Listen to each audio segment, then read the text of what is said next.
me show you Luke chapter 16. Luka 16 In Luke 16, Luka 16 read verse 11. Very important verse. 11వ వచనం ఎంతో ప్రాముఖ్యమైన విషయం. If you are not faithful in unrighteous wealth, who will give you the true riches? కాబట్టి మీరు అన్యాయపు సిరి విషయంలో నమ్మకంగా ఉండని ఎలా సత్యమైన ధనమును ఎవరు మీ వశము చేయును. See, there is unrighteous wealth and there are true riches. అన్యాయపు సిరి ఉంది, సత్యమైన ధనం ఉంది. ఇక్కడ There is a money in the world and there are true spiritual riches. ఈ లోకంలో డబ్బు ఉంది, ఆత్మ సంబంధమైన సత్యమైన ధనం ఉంది. And it says here, if you what are the true riches? First of all, let's ask. ఇక్కడ సత్యమైన ధనం అంటే ఏంటి? 3 things. 3 విషయాలు. Revelation on the word of God. దేవుని యొక్క వాక్యం విషయంలో ప్రత్యక్షత కలగటం. Not understanding. Understanding, you only need a clever mind. ఇది కేవలం గ్రహించటం కాదు, దానికి నీ తెలివితేటలు ఉంటే సరిపోతుంది. You go to Bible school and get understanding. నువ్వు బైబిల్ స్కూల్కి వెళ్ళి చదివినా కానీ నీకు అర్థం అవుతుంది అదేదో. For example, there's a verse in Romans 6:14. It says, sin will not rule over you. రోమా 6:14 మనం చదువుతాము, పాపం మీ మీద ప్రభుత్వం చేయదు. Understanding is easy. అది అర్థం చేసుకోవటం సులభమే. How do you know whether you got revelation on it? మరి దాని మీద ప్రత్యక్షత వచ్చిందా లేదా ఎలా తెలుస్తుంది నీకు? You can say you got revelation on it when you overcome sin. నువ్వు పాపాన్ని జయించినప్పుడే దాని మీద ప్రత్యక్షత వస్తుందని నువ్వు చెప్పగలవు. If you are defeated by sin and you preach that sin will not have dominion over you, it's only theory.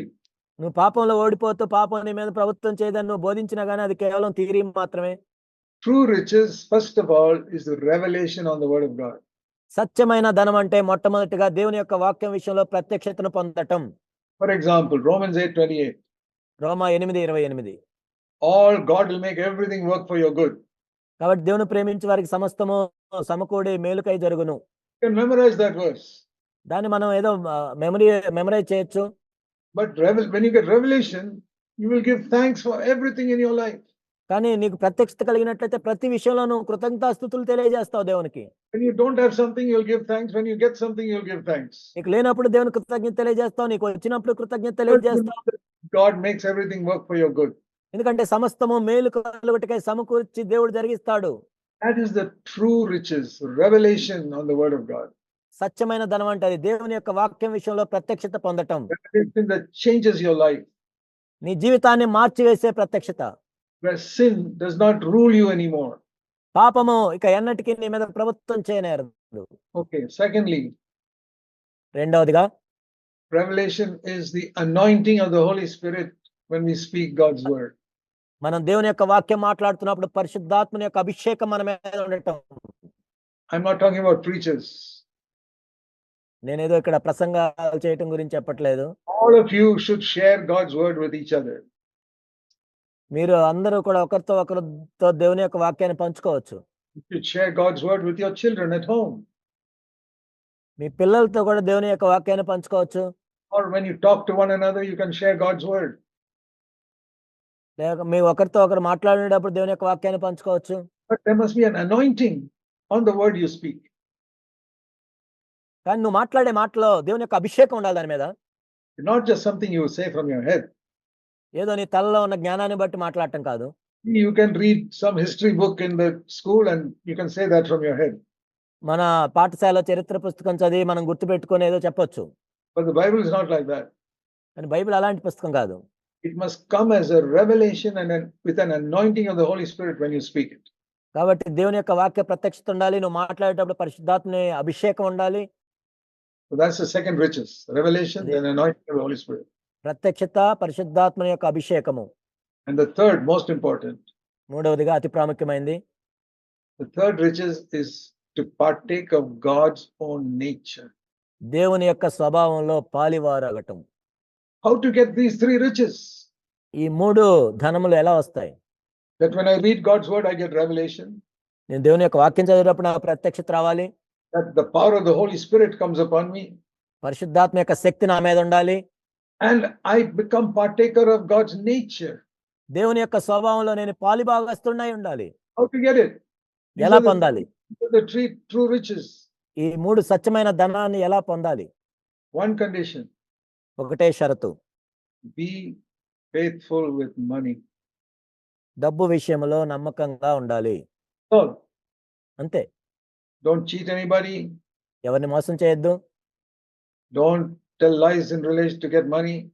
డబ్బులు పొందటానికి అబద్ధాలు చెప్పవద్దు. Don't beg, don't borrow, don't steal.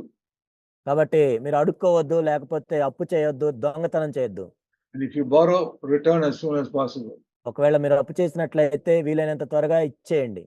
Many of you have not got these three riches because you have not been faithful with money. మీలో అనేక మందికి 3 సత్యమైన ధనాలు రాలేదు. ఎందుకంటే మీరు డబ్బు విషయంలో అనేక మంది నమ్మకంగా లేరు. I used to sometimes cry, literally cry to God in my prayer at night. నేను కొన్నిసార్లు రాత్రిపూట నేను ప్రార్థన చేసేటప్పుడు దేవుని ఎదుట నిజంగా ఏడుస్తాను, మొరపెడతాను. Lord, please deliver me from the love of money. ఓ ప్రభువా, ధనాశ నుండి నాకు విడుదల చేయండి. I want the true riches. నాకు సత్యమైన ధనం కావాలి ప్రభువా. Revelation on your word. మీ వాక్యం మీద ప్రత్యక్షత రావాలి. I want the anointing of the Holy Spirit. పరిశుద్ధాత్మ యొక్క అభిషేకం నా మీద ఉండాలి. I want Christ's nature in me. క్రీస్తు యొక్క స్వభావం నాలో ఉండాలి ప్రభువా. You pray to God like that. మీరు కూడా అలా దేవుని ఎదుట మొరపెట్టండి. You weep and pray like I did. నేను చేసినట్లుగా మీరు ఏడ్చి దేవుని సన్నిధిలో ప్రార్థన చేయండి. And say, Lord, I'll be faithful with money. Please give me these riches. ఓ ప్రభువా, నేను డబ్బు విషయంలో నమ్మకంగా ఉంటాను ప్రభువా, ఈ సత్యమైన ధనం నాకు ఇవ్వండి. That is the number one condition. మొట్టమొదటి షరతు అది. One more condition. ఇంకొక షరతు ఏంటంటే Turn to Isaiah 58. యెషయా 58. Here is an amazing promise in verse 11.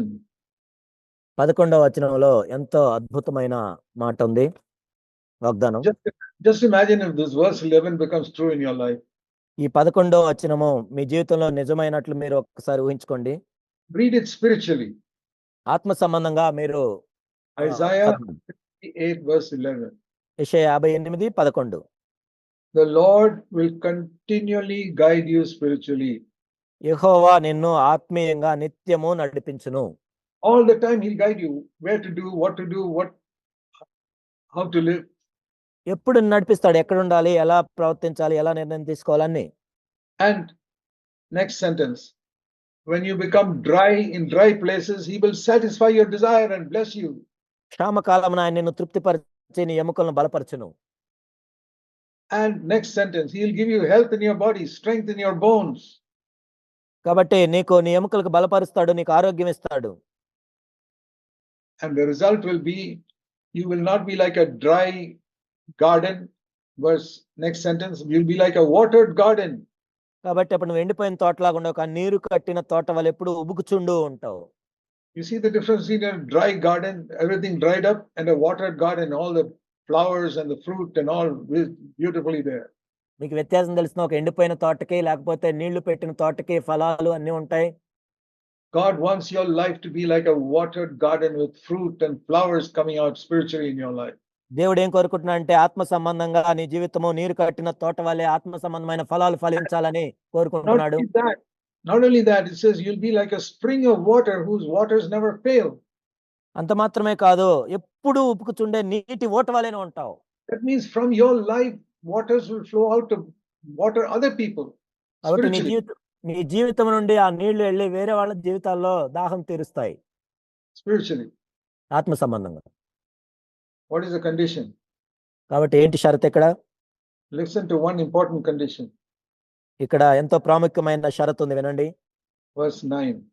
9వ వచనం. The condition. ఇక్కడ ఒక షరతు ఉంది. Call, the Lord will answer.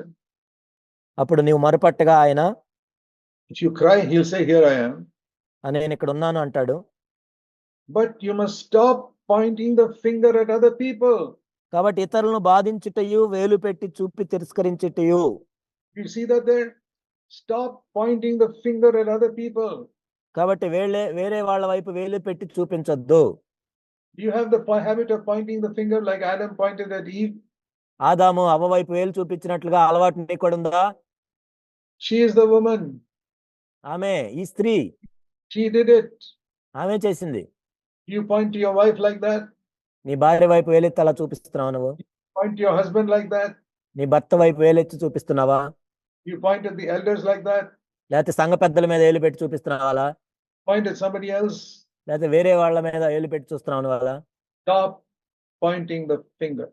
కాబట్టి నీ వేలు పెట్టి చూపి తిరస్కరించుట మానివేయాలి.